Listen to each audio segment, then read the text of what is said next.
We're here, we're queer, and we will continue to change the world. Welcome to Queer Changemakers. I'm your host, Justin Mezzapin, pronouns he, him, and each episode will share stories of LGBTQ plus individuals who are taking action to make a difference in our communities and beyond. Welcome to another episode of Queer Changemakers. Today we have Jon Carl Lewis with us. Welcome to the show. And would you like to give a short introduction of who you are and what you're up to these days? Well, I am a queer, contemplative, sort of theologian, doing some erotic educating, working on the intersection of queerness, Christianity, spirituality, embodiment, and the erotic. Growing up in a more conservative religion, I imagine there are people who would hear that statement about you and say, that's not possible. Yes. You can't be all those things at the same Yes. time, or even teaching and talking about that. And what's interesting is we'll talk about this later, but I'm putting together a workshop called Dancing with the Erotic Jesus. And the secular people I'm working with are losing their minds over Jesus and the erotic together. If the Christians and the secular folks are freaking out about this, then we need to talk about it. Some of the people in my community where I grew up, just the dancing part would be too much.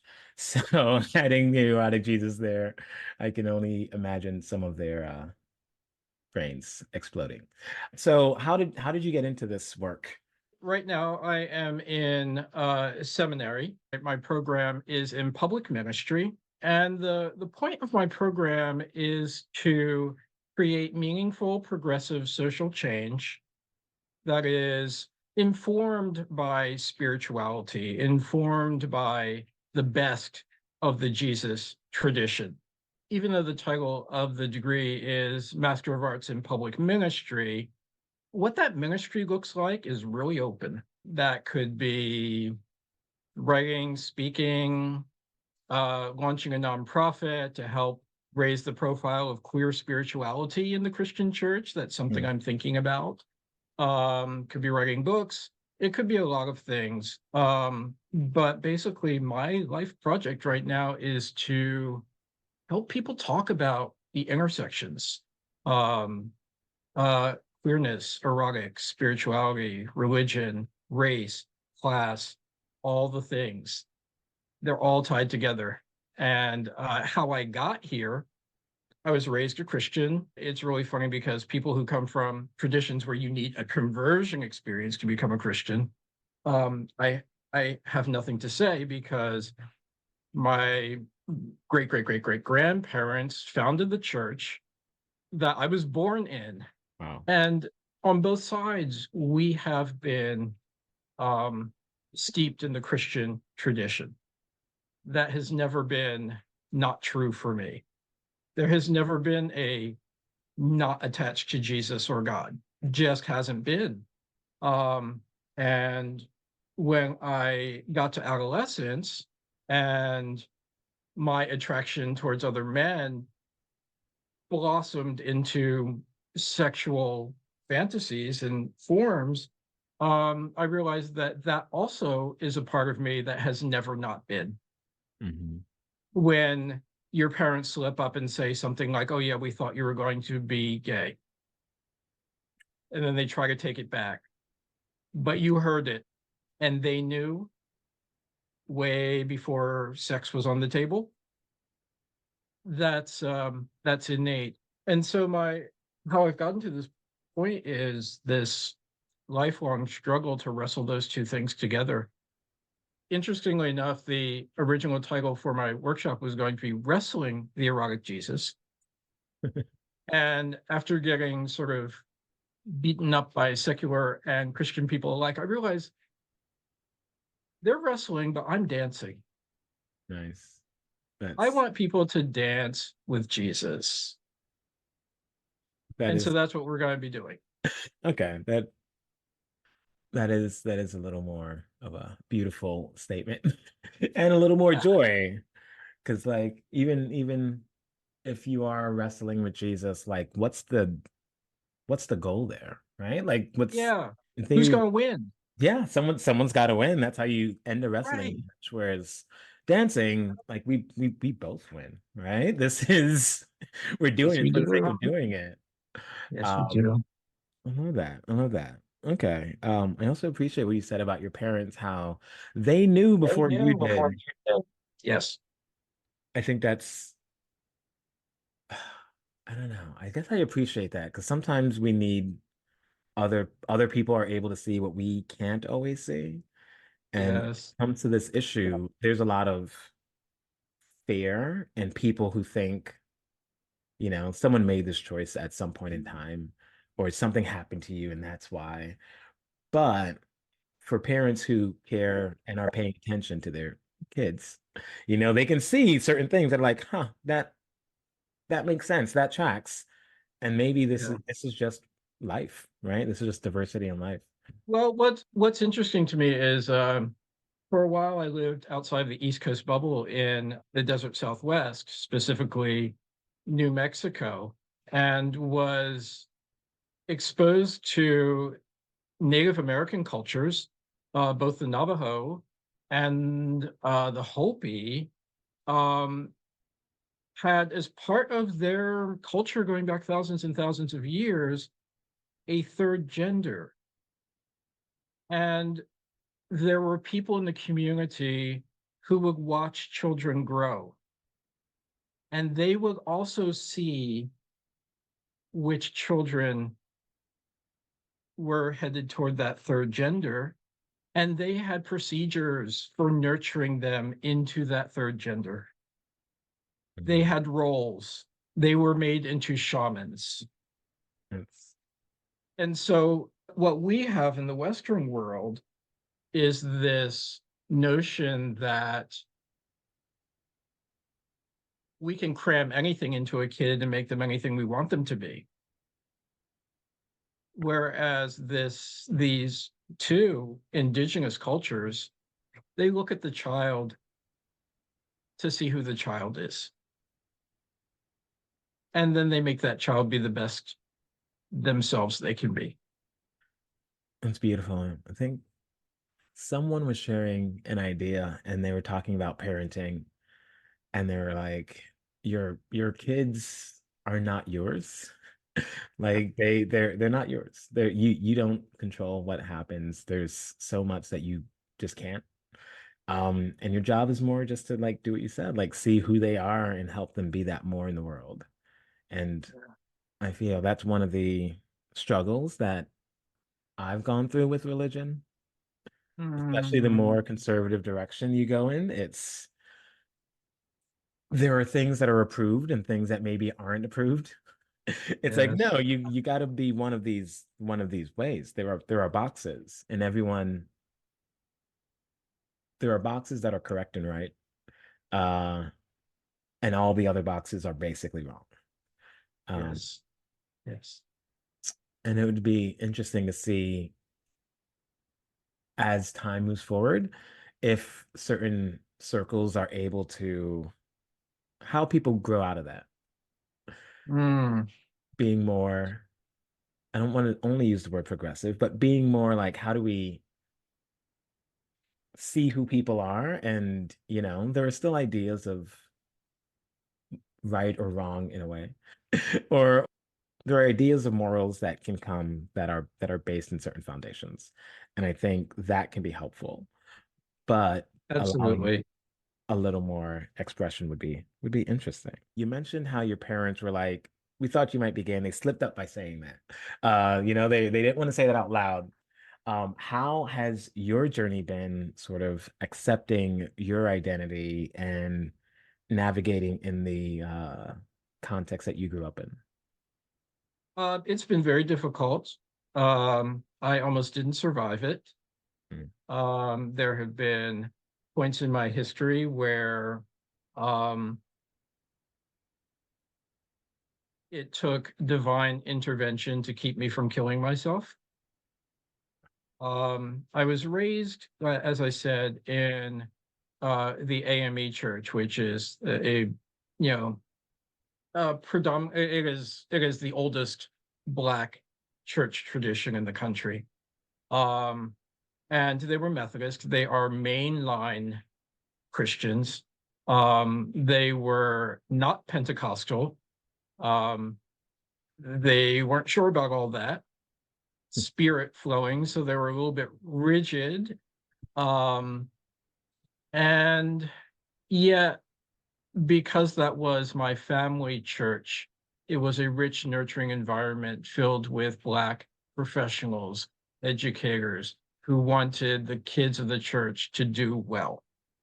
And I look back, and that support is why I'm still in the church now.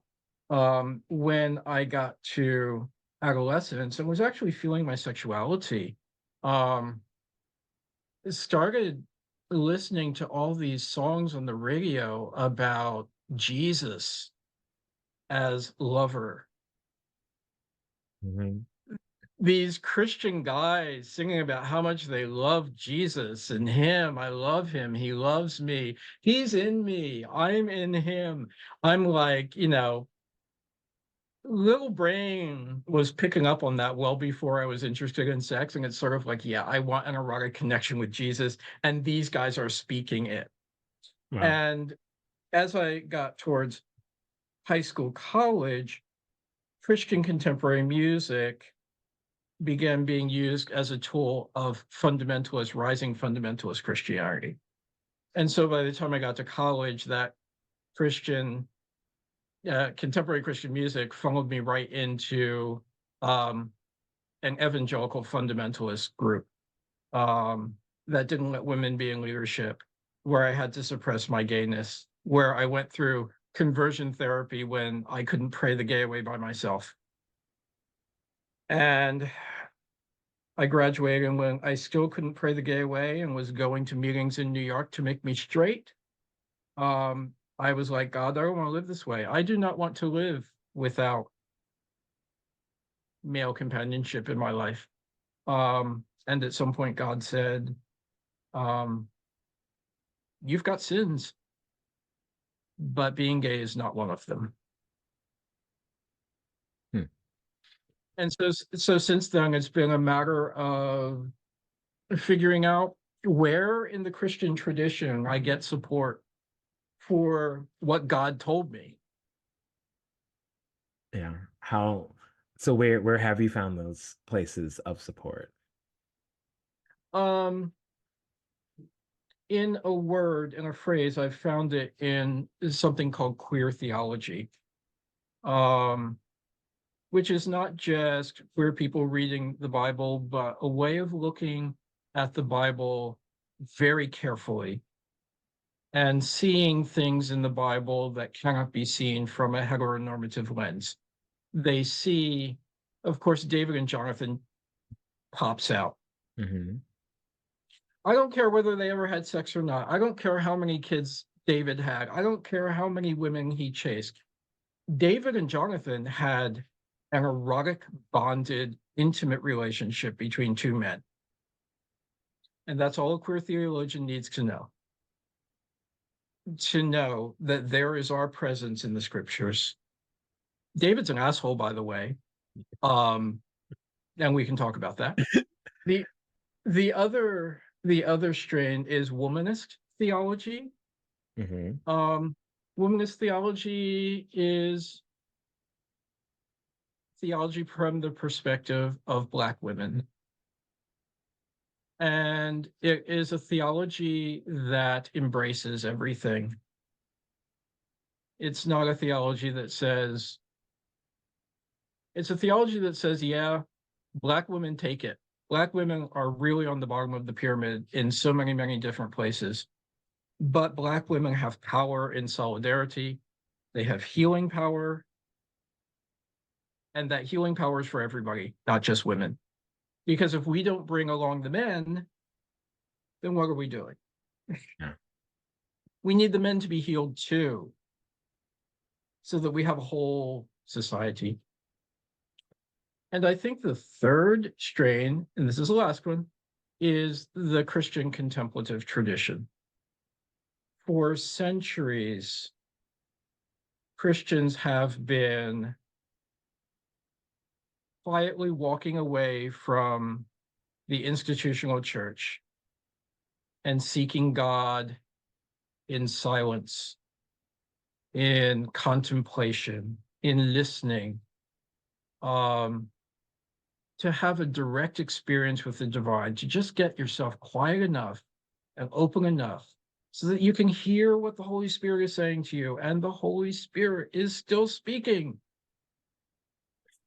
but you got to listen for it. You can't be shouting all the time or listening to what everybody else says all the time. You got to listen for what Spirit is saying. And so when Spirit said to me directly, "You have sins, but being gay is not one of them," that was a contemplative moment. Nice. I think there are like a lot of these ideas over time too. It's not like, oh, this is a brand new thing that just came out of nowhere. No. A lot of these ideas have always been there. Like if you look in that Bible, in that part with Jesus, there's not a lot of institutional religion that is talked about in a good way. No. It's actually not only talked about in bad ways, but being like the institution is what said, you know what, maybe this guy's doing too much. Maybe we need to get rid of him because we have a way of doing things and this person is not living up to that. Um, Yeah. so yeah, so I appreciate that and being able to expand our definitions of truth and our sources of truth. If someone believes that there is God and God is all powerful, right? God created science and thoughts and philosophy and all these other areas of study.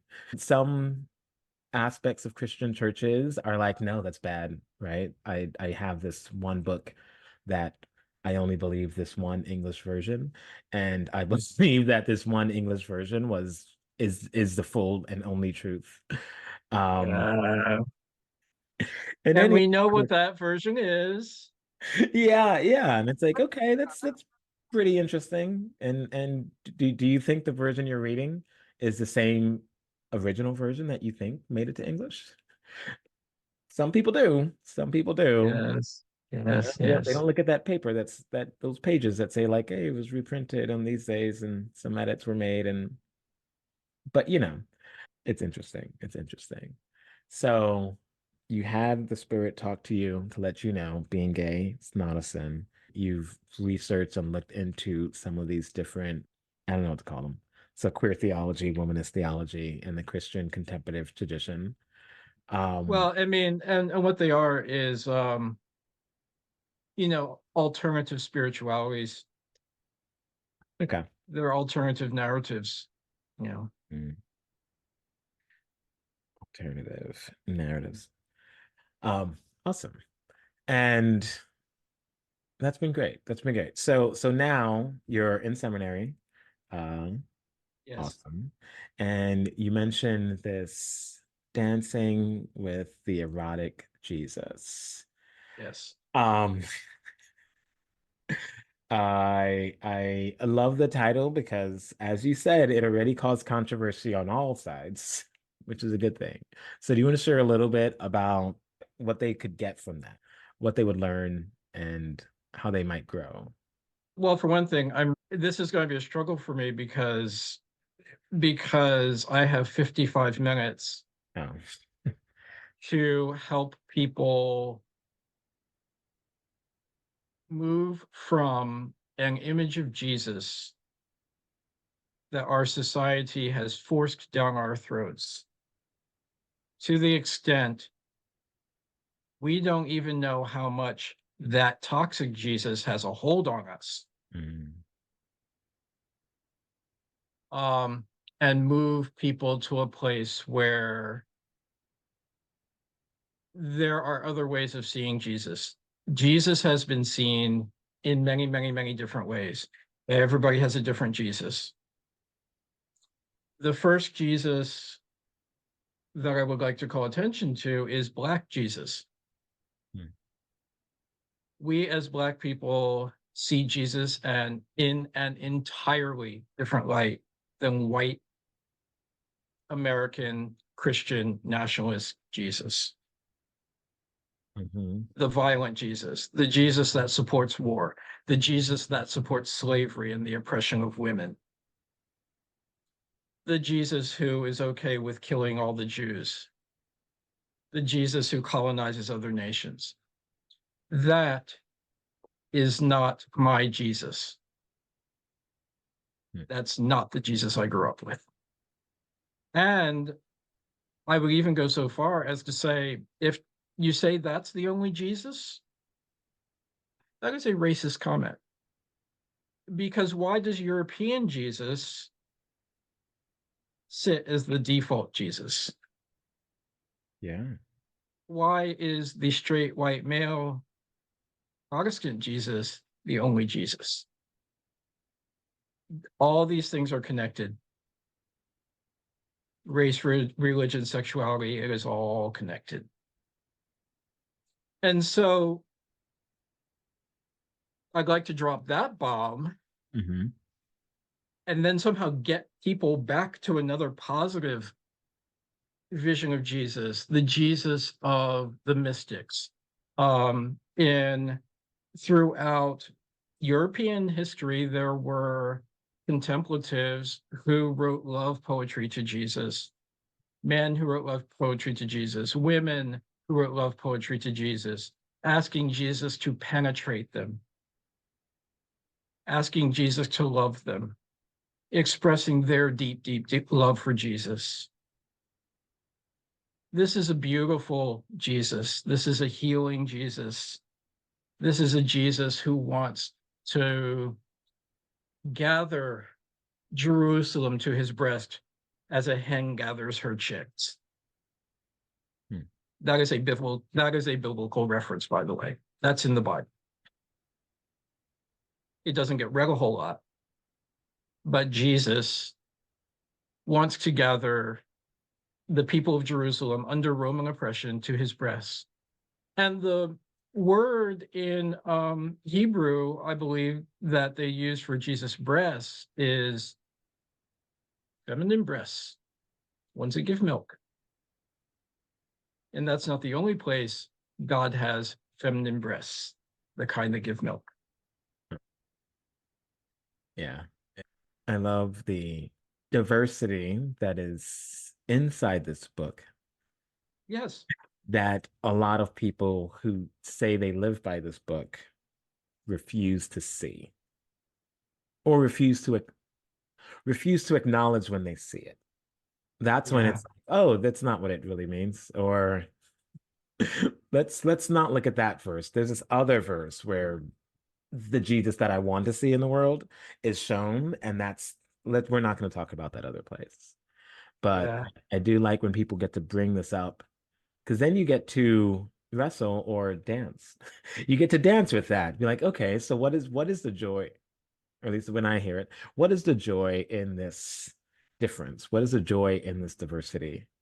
And I wish Yeah. there's more of that questioning from people who call themselves Christians because, from the outside in, most people see Christians as not joy-filled people, not people who you can rely on if you're in a tough time, not people who are like, let's be compassionate first. Sometimes in some of the circles or conservative circles that I hear, sometimes it seems like people are like, those are the outside people coming in. And I'm like, no, this is the inside out, right? Like people don't listen to atheists to learn about Christians. People listen to people who say they're Christians and are loud and are saying, this is what we believe.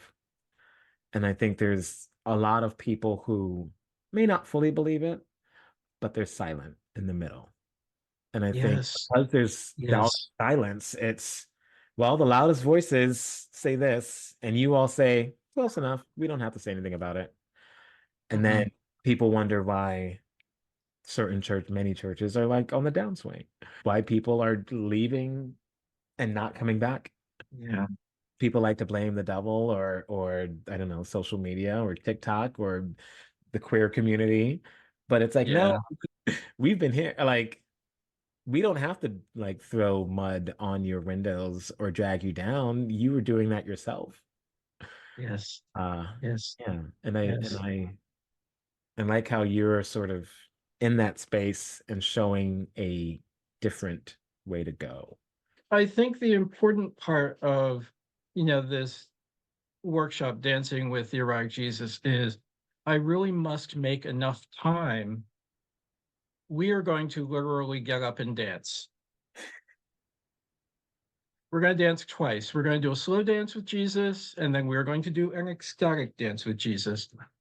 And the slow dance Hmm. is going to be one of those dances where you're not touching each other.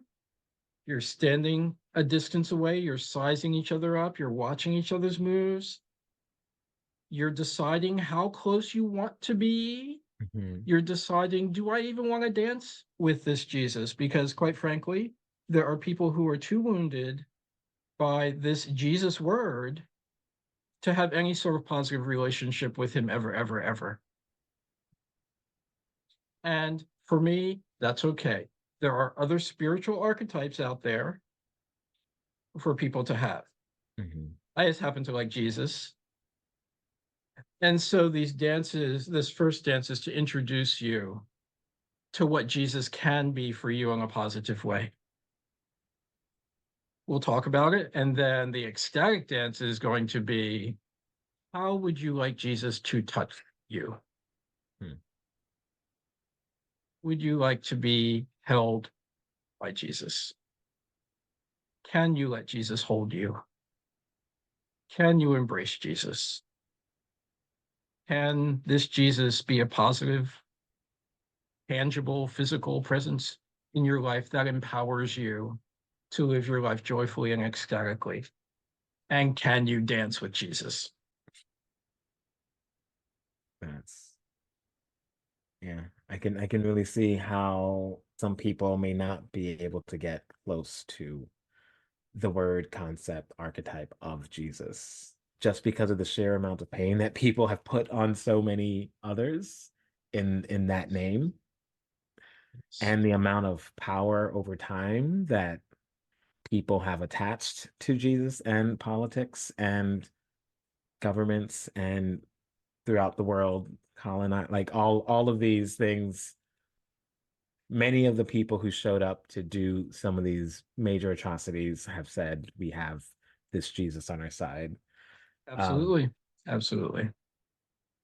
yeah, like even as you talk about Jesus a lot in this podcast episode, there's a little part of me in the back of my head that's like, am I supposed to put like a Jesus trigger warning on this episode? Hey, you Um, know what? You know what? Yes.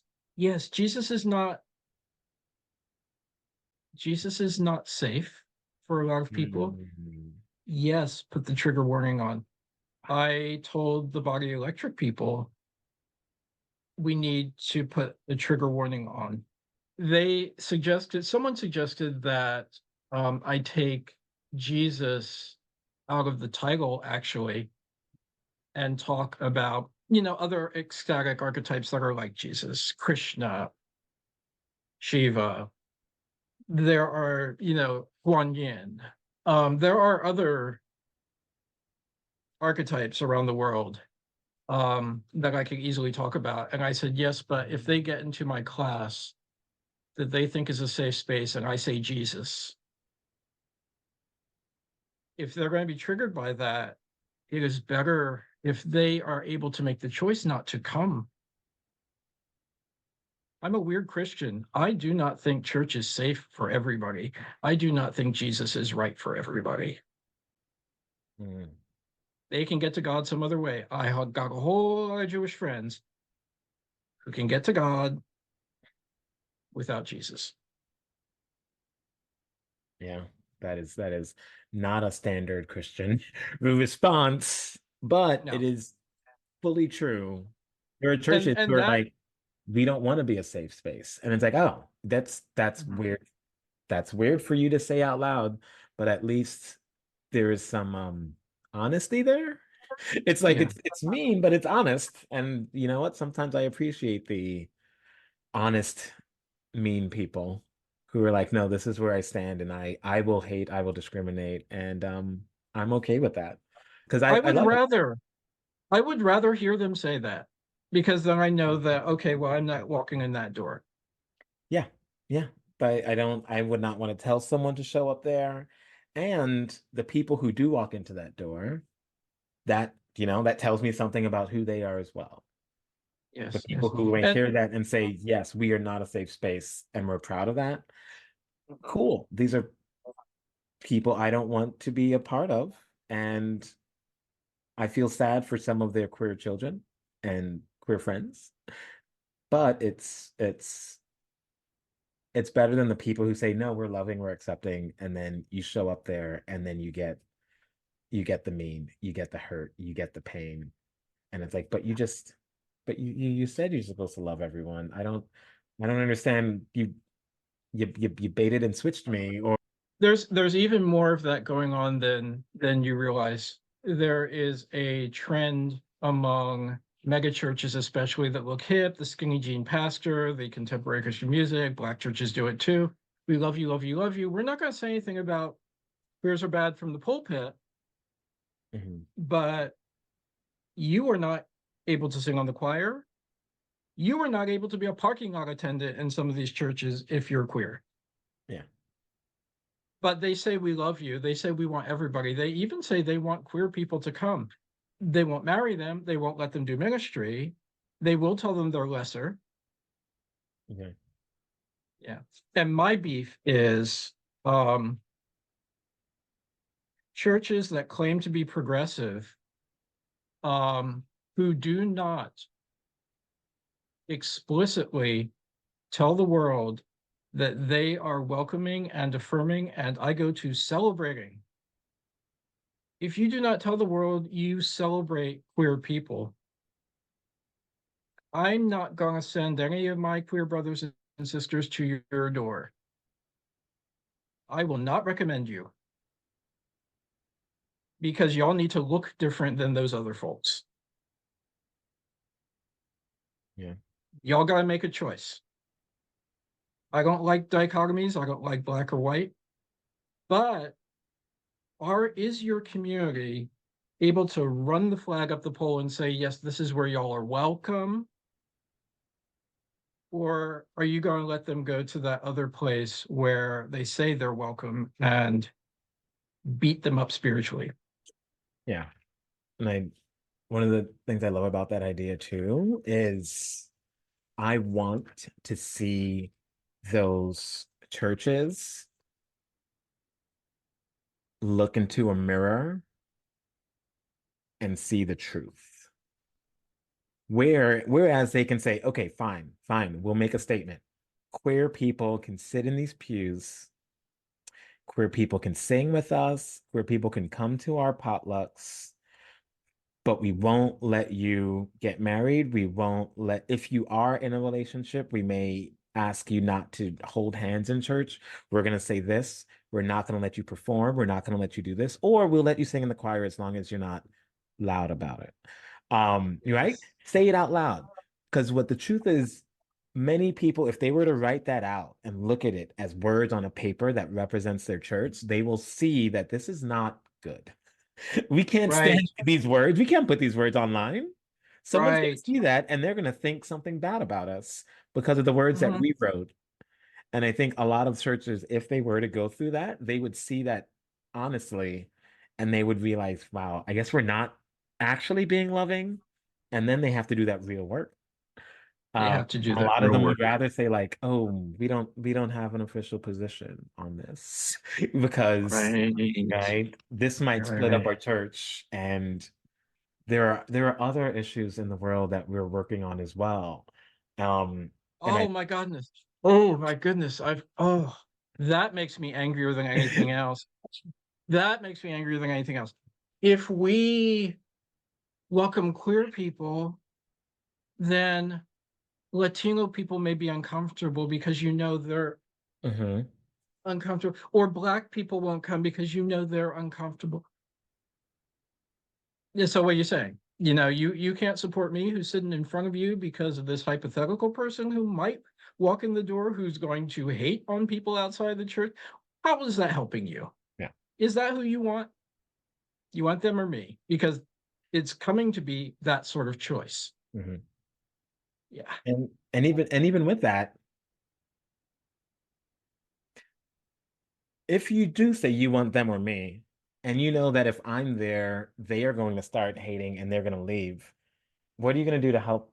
Is that the person you want in your church? Is that what you want to be like, oh, my people are loving as long as you fit these criteria? Anyone outside of that, yeah, of course they're going to be hateful. It's not their fault. Yeah. Because like what I appreciate, and one of the things that I really want to do if I like had AI do things for me would be, all right, I need you to look at any of these queer theology videos, right? Things that you might put out or other people, who are in the same camp, and then take all of the comments that you get from people who call themselves Christian. Take all of those comments, Ah, oh my God. connect Oh it my to their goodness. Facebook or their other things where they're like, love everyone and, happy Merry Christmas and all these things, and put them all together and say, okay, I'm not in your church. These people are, and this is what they say online. This is the attitude they show. This is a problem you have. I don't want to go to your church, but you should probably do this. You should probably figure out how to help those people be loving if that's what your church is about. Yeah. Because Yeah. because there is also disagreement, and I get that. But you can disagree Yeah. in a Yeah. loving I way. mean, I'm not saying everyone should agree, and Yeah. Like you can no. disagree in a loving way, but sometimes the disagreement that comes from certain people who call themselves Christians is like, wow, that escalated really quickly. So fast. And I would love to just take that and be like, hey, Pastor, here's what your church says online. You might want to talk about this. Or Well, I mean that would work if it like, wasn't the pastors who were saying it. My yeah. queer friends on Twitter Hmm. and Instagram are largely attacked by um, white pastors who think they're straight, but if they're straight, why are they devoting their entire lives to bashing queer people? We won't go there. I Hmm. accept what people say about themselves. I do not out people, but it makes me suspect. Yeah, it's a lot because every so often they will have these quotes or these sermons or these things that they saw online, and I'm like, how do you even come across? Like, are you looking for these on Are you purpose? looking for this? Because I'm Yeah. I'm I'm queer and I still identify as Christian in some ways, and like these things don't come along my timeline. Oh, no. And some of them are like really cool and like funny. And like I would want to see these things, but I don't know. I don't see them, but you do. It's just like, what do you spend your time? Okay, to each their I, own. I love I love the guys, I love the straight guys who rage and rage and rage about all the gay porn on their feed. And Christian guys who don't think they should be. And it's sort of like, guys, you're saying this in public, and everybody knows the algorithm only gives you what you look for. Yeah, yeah, So y'all are telling on yourselves. Do you realize you're telling on? They don't. They yeah. obviously. I don't It's know it's what they think. Yeah, because even if it's not their fault, let's say the algorithm, like it's computers machines. If you stay on something half a second longer, it will be like, oh, you saw it, we'll show you more. So it's like, hey, the more you Well, feed it, the more it's gonna give you what you put your attention to. and I will say this: it's sort of like the female human body is beautiful, and Twitter thought I wanted to see that for a little while. Twitter is no longer confused. I do not get naked women on my feed. None. They figured that out real quick. Yeah, yeah. It's sometimes it's a little scary. So I think there's like a story of how one time like maybe Target or Amazon basically started giving someone pregnancy Oh uh yeah, that's really products before they yeah. were before they realized they were pregnant. Yeah, Um, and they outed people to their husbands. yeah, yeah. Yeah, that Well, happened. it makes sense. I mean, hey, technology is growing faster than we know, but also it's sort of just like, hey, here's something that statistically makes sense. You more than likely, if you did X, Y, and Z, this other thing, right? And yeah, it's simultaneously scary, but also like for some of these people, it's a mirror. It hopefully it can be a mirror to, I wonder why it's giving me this. Like if they were to take a little step back, a little step back, a Let's little step back. contemplation time. And it's not bad, I get it. I have a friend whose entire ministry, right? Well, it's not his entire ministry, but much of it. He works with married Christian men who have just realized why they're looking at men and the algorithm is giving them lots of men and they don't know what to do about it. Hmm. So his whole ministry is working with those guys to figure out what to do about the fact that they're gay, they're married to a woman that they love in many, many situations, that they have kids that they love in many, many situations. They don't want to break up their home. They don't necessarily want to run away and marry a man. Mhm. But, so there are all those. I mean, I do not stay in the church because it's an easy place for me to be. I stay in the church because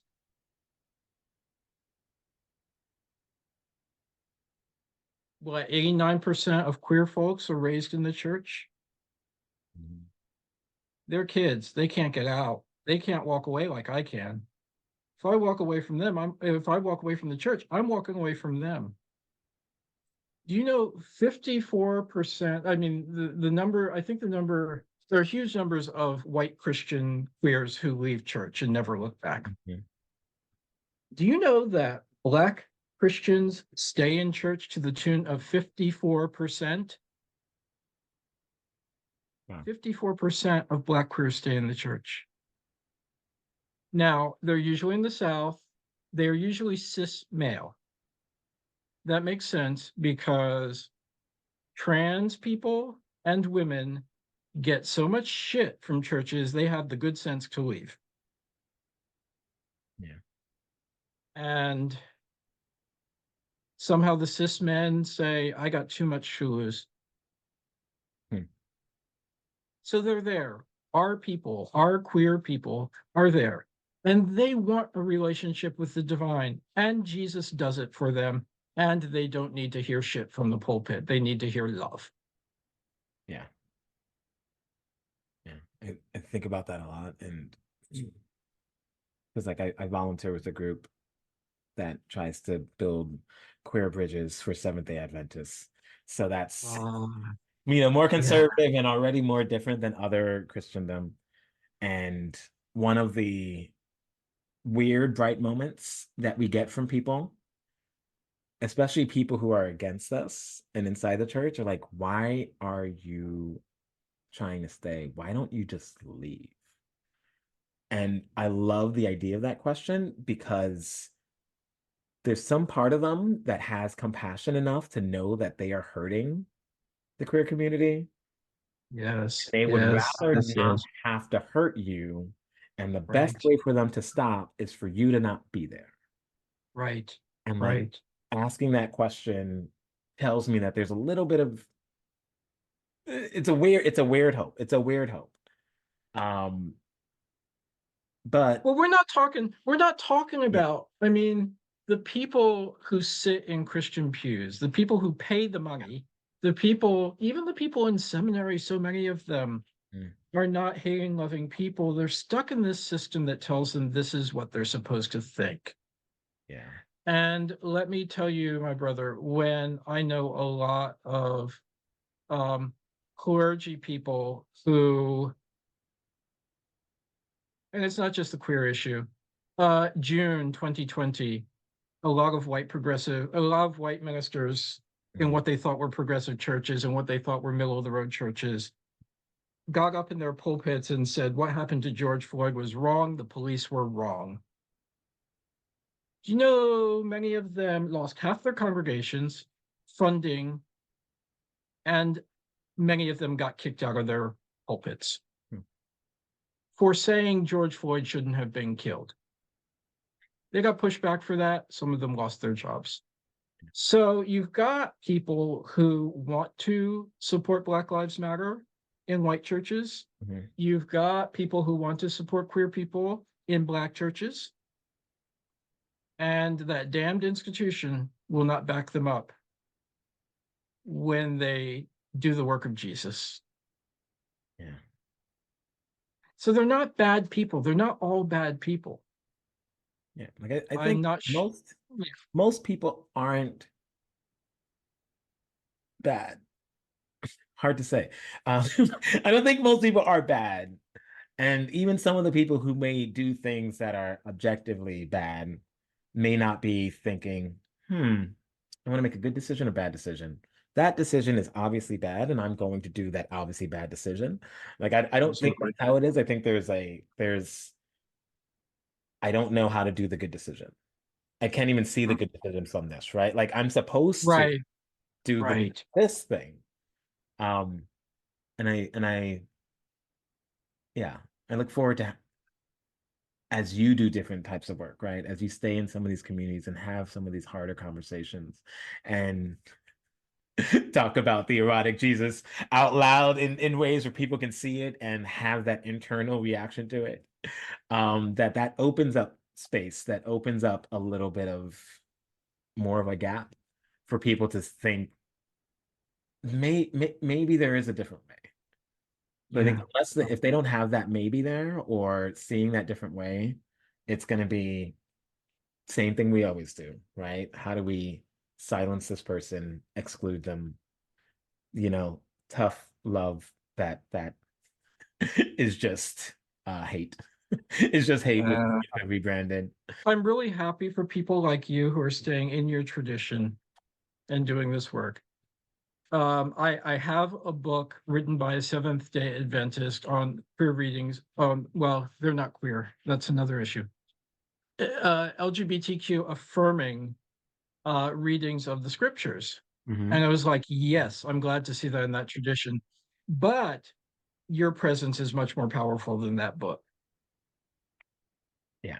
And it is, and the hard part too is sometimes it's hard to be in those spaces and having those conversations because there are times when someone is literally like stabbing a knife into you and being like, Yes, but yes. I love you, and it's like, stop, just let me stab you, just let me hurt you, so Well, that and it's yeah. And I'm glad you named that cost. There is a cost. Um, when I spoke to a congregation a while ago, I said we need to have conversations about sexuality, um, and you need to hear queer voices in that conversation. And I said, do not go to the one gay person sitting in the pew and say, come talk to us about queer issues. They may not be a queer professional. That may not be their job. They are a parishioner. They are not there to educate you. You hear this from like racism discussions. Do not go to the Black person in your congregation, the only Black person in your congregation, and say, educate me about race. That is not your job. Go pay someone whose job it is to educate you. Pay me. I will come talk about race. I will come talk about sex. I will come talk about queer. I will leave and y'all will have a discussion that you need to have. But to put that on just anybody is not right. That's not everybody's calling. yeah, yeah, some of those people are just practicing queer people, not professionals. I just Right. And, I just wanted to say that for that. right. And quite frankly, I'm in seminary. I have a spiritual director, someone who supervises my spiritual director position. I have a chaplain, I have a therapist, I have a coach in ministry. I have all the support because I'm a professional. This work is hard. Yeah. This work is hard. And you need to be able to pick up the phone and call spiritual director and say, I am tired of people stabbing me in the back in my own congregation. Mm. Someone needs to bind up those wounds.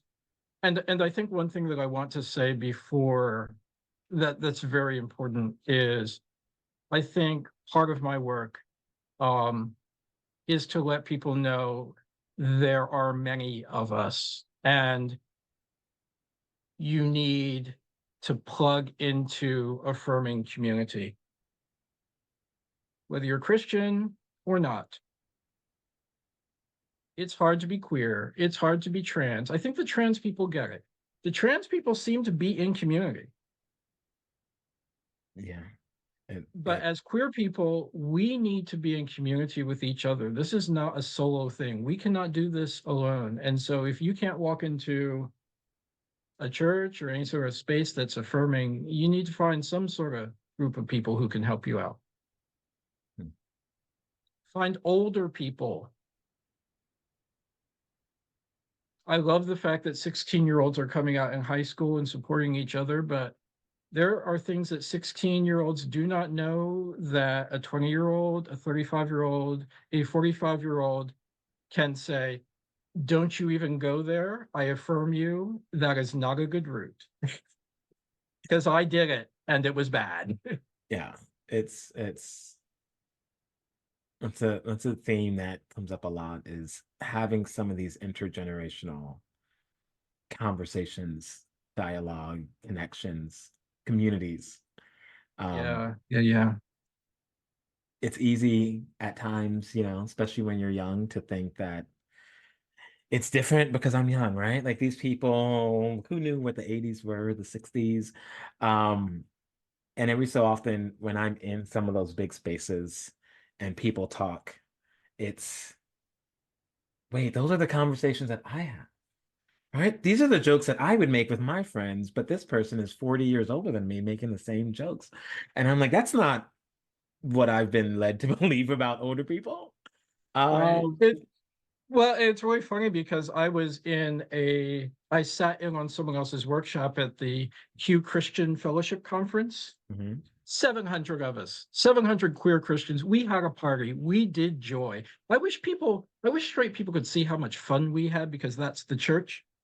Um, Interracial, everybody. Um, and I sat in on this workshop and I was amused because the young woman was talking about this queer theologian um, that she had discovered and giving, whole talk and a beautiful presentation on this beautiful queer theologian. And I thought that's really fun. So when it was time for question and answer, I stood up and I said, thank you so much for this presentation. When I was in this person's class in 1991,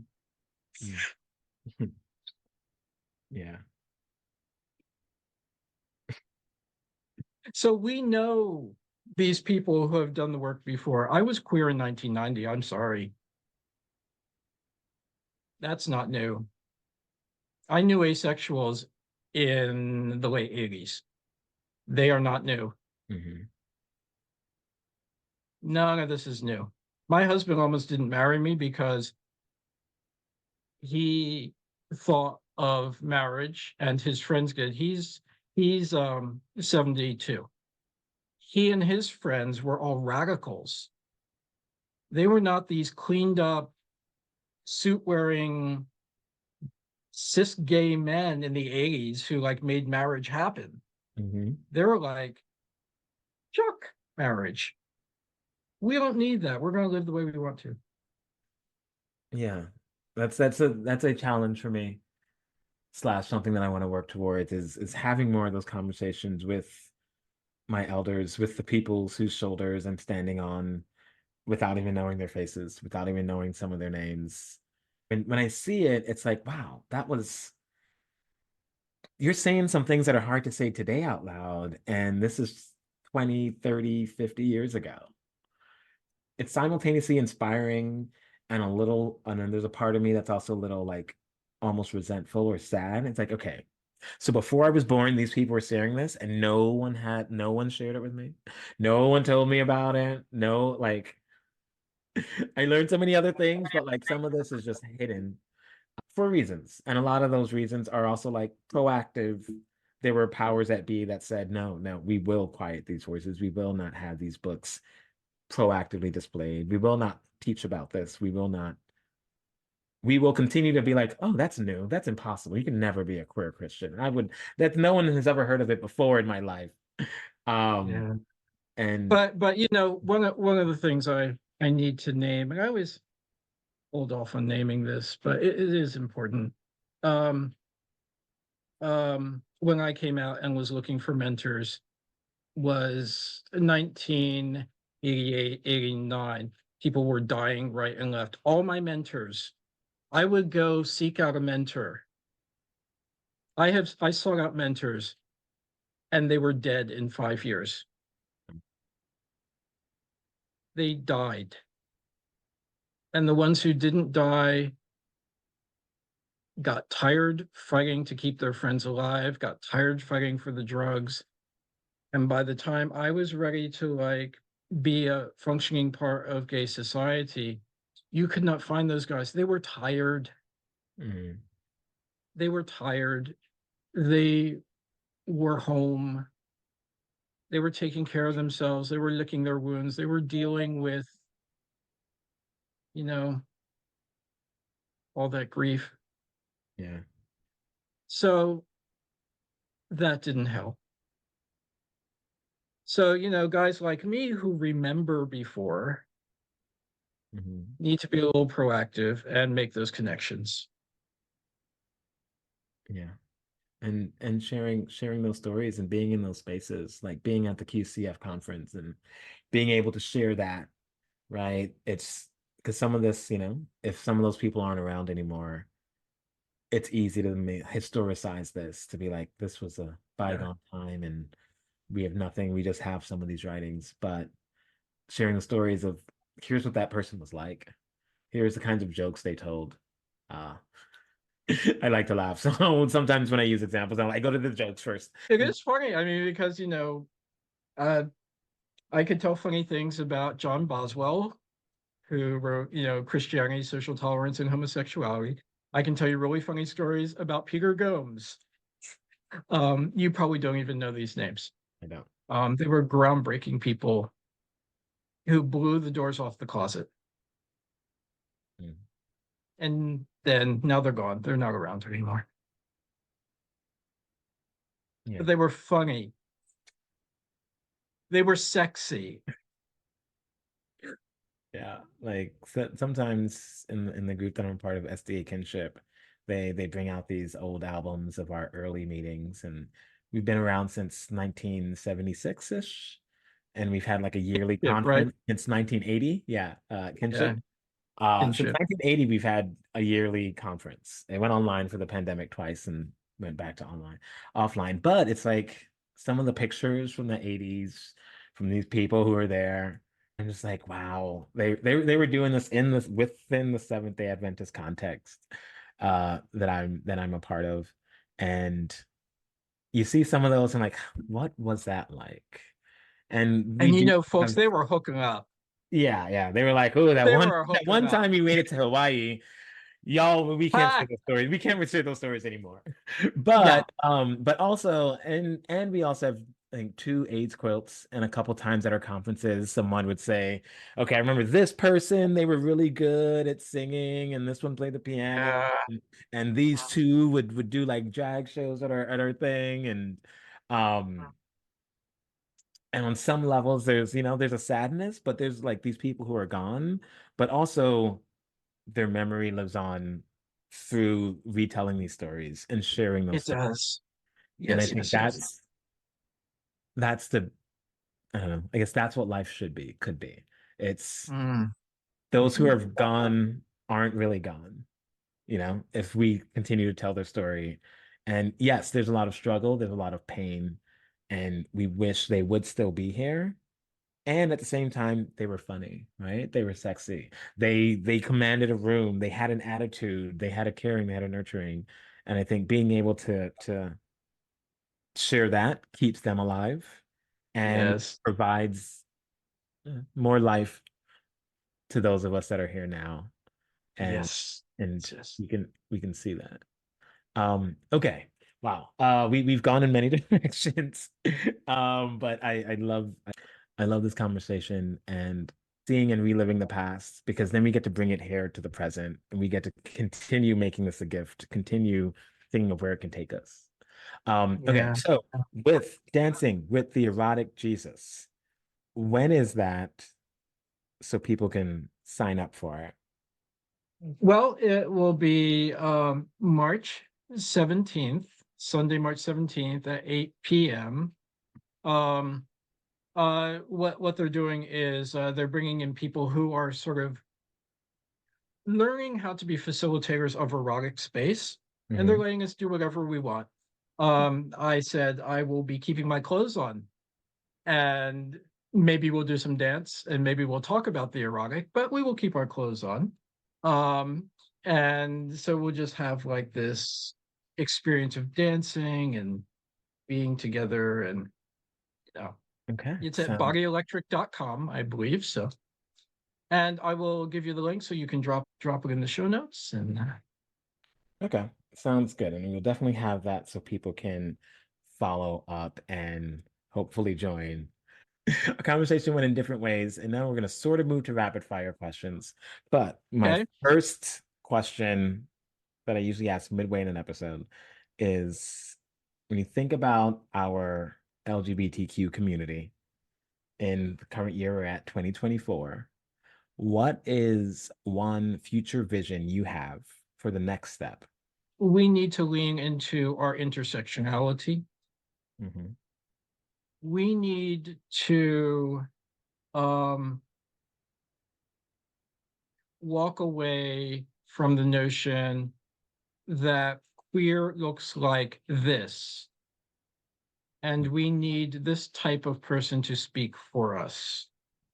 We need to even question the notion of why we need one person speaking for us.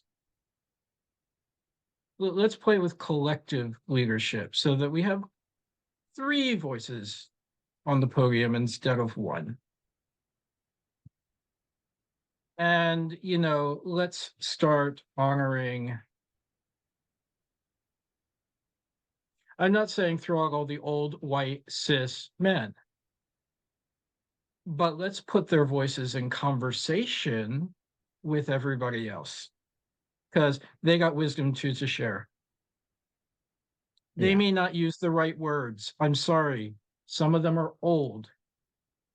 Some of them knew how to use pronouns when they were young. Some of them will never get it. So let's not be language police either. Let's listen and hear what people are saying from their heart. I love that because I do know that language does matter and It does. pronouns do matter Yes. and people will mess up.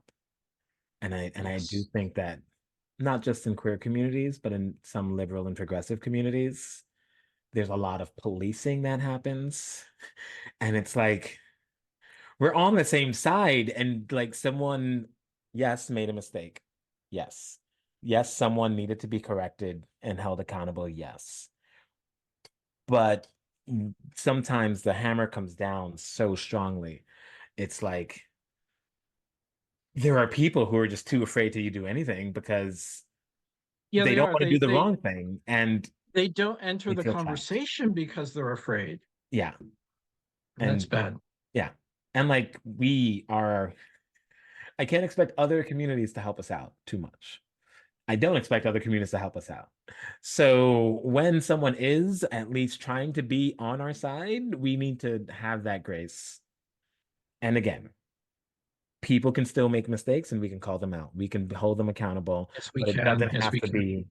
uh it doesn't have to be the way that we've been held accountable by outside systems. let's say. Um, Yeah, I love that. I love that. yeah. So okay. I like that. And I look forward to the expansiveness of our community. Having more of these voices, having, like there are people on all walks of life who have something to offer, and we get to be there with that. So I like your vision, and I look forward to seeing how more of it comes true in the future and this year. So, you ready for some rapid fire questions? Yes, yes, I'll try to answer rapidly. Okay, let's go. All right, so one, what is something that inspires you and why? What inspires me is when all my queer intersectional friends on Twitter get outraged at something and then we have like a big old laugh about it together and call it out together. Nice. That's Love fun. that's beautiful. Love adding joy to the outrage, right? We can Joy and outrage. I'm just I had thinking, a black sister go off on someone last week and we all piled on. It was a slaughter.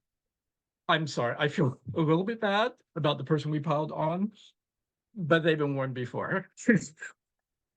there you go. Love it. Love it. Okay. What is something you do for self-care? Okay, so I'm not talking about number one. And number two would be going for walks every morning on the campus where I do campus ministry and just walking, seeing the students, seeing the space, praying over it. Nice. Okay. One of my favorite questions. Do you have a favorite joke or something you recently laughed at? You know, it's weird. I'm not a jokey person, Hmm. but I laugh an awful lot. Okay. Yeah, I can't tell you a joke. I'm so sorry. No, it's okay. It's probably the least answered question of all. But Really? Oh, okay. yeah, yeah. I mean, and when it is answered, it's usually just like a boring, a stupid knock knock joke or like a dad joke, and the stupider it is, the more fun sometimes. Yes. In 2024, my word of the year is co-creation. So, for you, what is something that you would want to collaborate with others in creating this year? I want to create space for spiritual leaders, healers, community builders who want to start exploring the edges of the erotic, how the body and spirit connect, practices that connect body and spirit, massage, yoga, ecstatic dance, all those things. Um, I don't know that that stuff is ready for prime time. I don't know that I can talk about the stuff we're talking about in the pulpit. There are so many baby steps to be Mm, taken. And yet, for those who are ready to move into a more mature understanding of how everything connects, I want space for them to be able to explore as deeply as they want without fear of what their congregations will think. nice. I love that. I think similar to that, one of the biggest something that I see as a big problem within current Christianity and Western world is a distrust of the body, a Oh, fear of yes. it, where it's like, oh, that's, you know, Yes. and it would be nice if people were to trust their bodies more, let's say, were to respect it more and Now not. that I say has been a 58-year process. What interests and saddens me is like when I am in spaces, largely with ex-religious professionals who are connecting with their body in meaningful ways. And I'm not talking about running around having sex with everybody, but connecting with their body in meaningful ways. They tend to be older. And the question I keep asking is, does it have to take so long for us to get there? Mm, And I don't know the answer to that question because what would it be like if you learn to inhabit your body and were inhabiting your body in college, for instance, in a mindful way? yeah. What if you didn't need to get drunk to have sex Hmm. Hmm. and you enjoyed other people's bodies in college completely sober? What would that be like? Yeah. Yes. Someone in my greater, wider community has a child, a new baby, less than a year old, and shared in a group message or maybe online somewhere that their son uh, just found his penis. And she is unsure what to do about that, but is definitely uncomfortable. And this is like a baby. So it's I feel like there's a lot of just because of there's a lot of discomfort in the society, in the people, in how we've all been raised, where, by the time someone is in college, there's years of outside policing that then becomes internal policing of what is good, bad, my body, what I can trust about my body and what I shouldn't. Yeah, And and it starts that early. and It yeah, starts that early. We and don't and I'm remember. and I'm super glad she shared that and you did because you might have shared it today and it was like, oh, this is an example of how it starts, right? Like your child is But now and you might, flick their hands away or something. But then when they're right. 3 or 4 and then you're using words to tell them and Yes, yes. uh, I, yeah. I I must plug a book called Shameless Parenting. Mm, She talks about all this. She's a psychiatrist, a psychologist, and has written the book on how to parent without shame. that I definitely see how that would be helpful for a She's a lot of Christian. us. Okay, Yeah. cool. Okay, two more questions. Who is a queer change maker that inspires you? I would have to say Joseph Kramer. Hmm. He is an ex-Jesuit priest, Catholic, who 40 years ago started giving classes on um, how men can get in touch with their bodies, including their penises. And now his organization um, does cool things like have all genders workshops. Hmm. They have workshops for people with vulvas. They have workshops for people with penises. They have workshops for men who identify as men, and you may see vulvas or penises. Huh. It's great. It's lovely. Awesome. So Joseph Kramer. Okay. He's still around, and I want to meet him. Um, but I haven't met him yet. My husband knew him 40 years ago. Last question. Do you have a piece of advice or guiding word of wisdom that you lean on, go back to, helps you? Mm. I'm sorry, there's one thing, but there are two pieces to it. The first thing is seek out help, Mm, seek out connection. There is help available. That's the first part. The second is if you seek out help and connection and your gut tells you this is not the right person for whatever reason, walk away. In love, you'll find somebody else.